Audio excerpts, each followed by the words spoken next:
नमस्कार दोस्तों, मैं डॉक्टर केवल कृष्णन, अस्थमा एवं श्वास रोग विशेषज्ञ। दोस्तों, आज हम बात करेंगे ऑक्सीजन के बारे में और कोरोना के अंदर ऑक्सीजन के महत्व के बारे में। हम सभी जानते हैं कि फेफड़ा जो है ऑक्सीजन देने का काम करता है शरीर को और कार्बन डाइऑक्साइड को बाहर निकालता है शरीर से। ऑक्सीजन जो है हमारे को जीवन चक्र चलाने में मदद करती है और ऊर्जा का काम करती है। और ये ऑक्सीजन वातावरण के अंदर जो है लगभग 21% तक होती है। और हमारे फेफड़े जो है इस ऑक्सीजन को खींचते हैं जब हम सांस लेते हैं तो, और जब हम सांस छोड़ते हैं तो कार्बन डाइऑक्साइड को बाहर निकालते हैं। फेफड़े की संरचना काफ़ी जटिल है और इसकी तुलना में एक गुब्बारे से कर सकते हैं।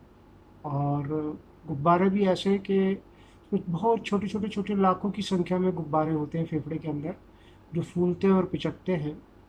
जब फूलते हैं तो बाहर से ऑक्सीजन अंदर आती है और फेफड़े के अंदर जाके ये ऑक्सीजन रक्त में मिल जाती है और रक्त जो है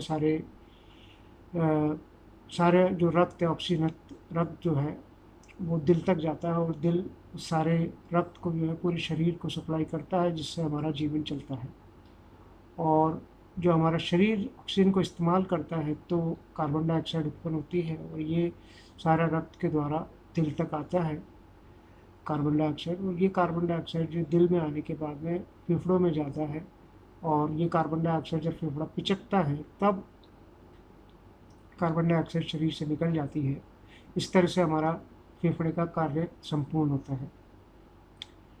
फेफड़े के जो ऊपरी हिस्से हैं, यानी कि ये वाले हिस्से भी कह सकते हैं, ये श्वास के अंदर कम भाग लेते हैं।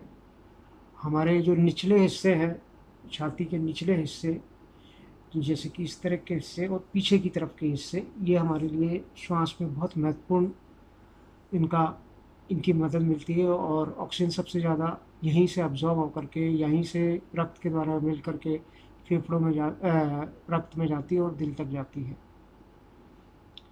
कोरोना जो है फेफड़े के खासकर पीछे वाले हिस्से कहना चाहिए या और नीचे वाले हिस्सों पे ज़्यादा असर डालता है। और जो फेफड़े के पीछे की तरफ के हिस्से हैं, जो छोटे छोटे गुब्बारे हैं, कोरोना की वजह से ग्रसित हो जाते हैं और वहाँ पे निमोनिया सबसे ज़्यादा पहले बनता है। ऊपरी हिस्सों में बाद में बनता है। और इस कारण से ऑक्सीजन की कमी जो है हमारे शरीर में कोरोना की वजह से ज़्यादा होती है। और अगर हमें टीबी से कंपेयर करें इस बीमारी को, तो टीबी की बीमारी जो है ऊपरी हिस्सों में होती है और कोरोना बीमारी फेफड़े के निचले और पिछले हिस्सों में ज़्यादा होती है, जहाँ पे ऑक्सीजन सबसे ज़्यादा अब्जॉर्ब होकर के हमारे शरीर को मिल रही होती है। तो कहने का मतलब ये है कि कोरोना बीमारी जो है, जो फेफड़े पे असर डालती है, तो वो अपने काल चक्र के हिसाब से कोरोना वायरस जो है फेफड़े के अंदर निमोनिया बना देता है और वो निमोनिया जो है ऑक्सीजन की कमी पैदा कर देता है। ये कमी किस तरह से पहचानी जाए और किस तरह से इसका कमी को दूर किया जा सके, या घर पे दूर किया जा सके, या आपातकाल की स्थिति में जब ऑक्सीजन की उपलब्धता नहीं हो तब इसको कमी को कैसे पूरा किया जा सके, इसके बारे में आज हम जानेंगे। ऑक्सीजन की कमी जब कोरोना के अंदर होती है तो उसको पकड़ने का तरीका हमारे लिए सबसे बेस्ट तरीका पल्स ऑक्सीमीटर होता है। पल्स ऑक्सीमीटर एक छोटा यंत्र होता है और वो यंत्र से मूडी पर लगाने के बाद में हम उस यंत्र से पकड़ सकते हैं कि ऑक्सीजन की कमी है या नहीं है। ऑक्सीजन की कमी जो है वो सामान्य 95% से जब नीचे ऑक्सीजन का स्तर जाता है तब हम कहते हैं कि ऑक्सीजन की कमी होने लग गई है। लेकिन कई बार ये है कि ये स्तर हमें बैठी हुई अवस्था में नॉर्मल दिखता है। तो जब भी हमारे को जल्दी से जल्दी ऑक्सीजन की कमी को पकड़ना हो कोरोना के अंदर, तो फिर हमारे को एक टेस्ट करना होता है, जिसे 6 मिनट वॉक टेस्ट करते हैं। उस टेस्ट के अंदर हम पहले ऑक्सीजन का स्तर बैठ करके आराम से बैठ करके नापते हैं और बिना ऑक्सीजन की लगाए हुए कमरे के अंदर।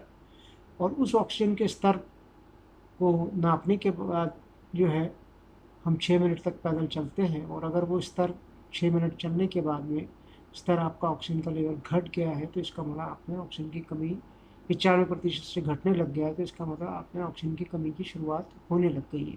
तो सबसे पहले जो ऑक्सीजन की कमी का आकलन किया जाता है वो 6 मिनट चलने के बाद में ऑक्सीजन नापने के बाद 6 मिनट के चलने के बाद जो ऑक्सीजन लेवल नापा जाता है उससे किया जा सकता है।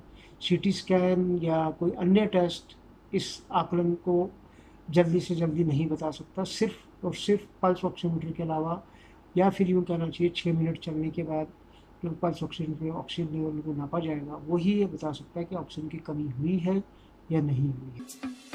हमारे लेटेस्ट वीडियो को देखने के लिए जागो जनमत का यूट्यूब चैनल सब्सक्राइब करें।